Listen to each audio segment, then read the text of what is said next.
Hello everyone, আজকে blog নিয়ে আসলাম চতুরা দরবার শরীফের। মানে এখানকার পরিবেশটা এক কথায় অসাধারণ, অনেক সুন্দর। চলুন আপনাদেরকে ঘুরে দেখাই। সো শেষ পর্যন্ত আমার সাথেই থাকুন। আজকে যেহেতু শুক্রবার, তার জন্য নামাজ পড়তে চলে আসলাম। এটা আমাদের নিজ এলাকা চতুরা দরবার শরীফ। বড় ভাইয়েরা উজু করতেছে, দূর দূরান্তের মানুষগণ। মানে আমার যেহেতু উজু করা আছে, আমি আর উজু করব না। আমি যেহেতু সকাল সকাল নামাজ পড়তে আসলাম এখানে, এজন্য মানুষ একটু কম। মানে এখানে দূর দূরান্ত থেকে অনেক মানুষ আসে নামাজ পড়ার জন্য, হাজার হাজার মানুষ নামাজ পড়ার জন্য আসে। আমার নিজ এলাকা বলে বলবো না, এখানকার পরিবেশ আসলে অনেক সুন্দর।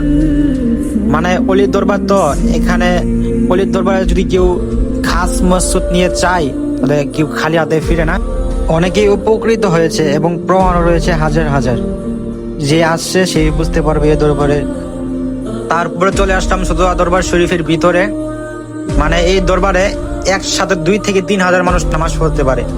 তাহলে এবার বুঝেন যে এই দরবার শরীফ অনেক অনেক বিশাল বড়, বিশাল এরিয়া নিয়ে করা হয়েছে এই দরবার শরীফ। এবং এই দরবার শরীফে সেজদা দেওয়া এবং চুম্বন করা নিষেধ, আদর্শক্রমে কর্তৃপক্ষকে জানিয়েছে আর কি।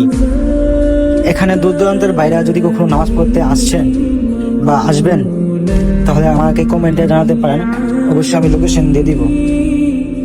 চতুরা দরবার শরীফ ব্রাহ্মণবাড়িয়া জেলা আকরা থানাতেই অবস্থিত। এখন যে জায়গাটি দেখতে পাচ্ছেন, এটা চতুরা দরবার শরীফের মসজিদ। এখানে আপনি যদি বসতে চান তাহলে আপনাকে মিনিমাম জুম্মার দিনে 10-11টায় আসতে হবে, তা না হলে জায়গা পাবেন না। পিছনে বসতে হবে মাজার শরীফ আর কি। চতুরা দরবার শরীফে ইমাম সাহেব কুরআন সুন্নাহ থেকে ইসলামিক আলোচনা করতেছেন এবং সবাই মনোযোগ সহকারে শুনতেছেন। নামাজের প্রায় আরো 1 ঘন্টা বাকি আছে। 1 ঘন্টার সময়ের মধ্যে আমরা বাইরে আরো অনেক কিছু ঘুরে দেখানোর চেষ্টা করব। শেষ পর্যন্ত আমাদের সাথেই থাকুন।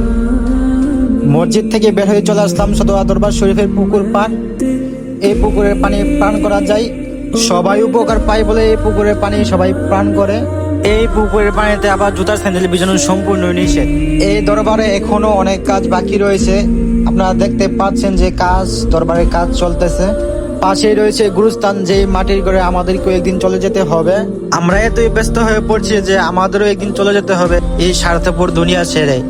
এই চিন্তা আমাদের মাথায় আসে না। আমাদের আরো একটি জায়গা দেখা বাকি রয়েছে, যেটা হচ্ছে আমাদের যেই জায়গাটির মধ্যে চতুরা দরবার শরীফের প্যান্ডেল করা হয়। বিশাল বড় প্যান্ডেল, খালি মাঠ দেখতেই পাচ্ছেন, বিশাল বড় খালি মাঠ, যেখানে হাজার হাজার মানুষের মিলন মেলা হয় চতুরা দরবারের উরুসের সময়। পাশেই রয়েছে Chatura Chandpur school and college মাঠ। আমিও এক সময় এই চতুরা চান্দপুর স্কুল অ্যান্ড কলেজের স্টুডেন্ট ছিলাম। এখন ব্রাহ্মণবাড়িয়া সরকারি কলেজে অনার্সে ভর্তি হয়েছি। তো সবাই আমার জন্য দোয়া করবেন। ঘুরতে ঘুরতে জুম্মার নামাজের সময় হয়ে গেছে এন্ড ইমামের পিছনে জুম্মার নামাজটুকু আদায় করলাম। শুকরিয়া দান আলহামদুলিল্লাহ যে জুম্মার নামাজ আদায় করতে পারলাম। এবং ইমামের পিছনে সবাই একত্রিত মোনাজাতে শরীক হলাম। মোনাজাত শেষে আমরা সবাই বাড়ির উদ্দেশ্যে রওনা দিলাম। শেষ পর্যন্ত আমাদের সাথেই ছিলেন, অসংখ্য ধন্যবাদ সকলকে। ভিডিওটি যদি ভালো লেগে থাকে like, comment, share and subscribe করে আমাদের সাথেই থাকুন সুন্দর সুন্দর ব্লগ উপহার দেওয়ার জন্য। খুদা হাফেজ।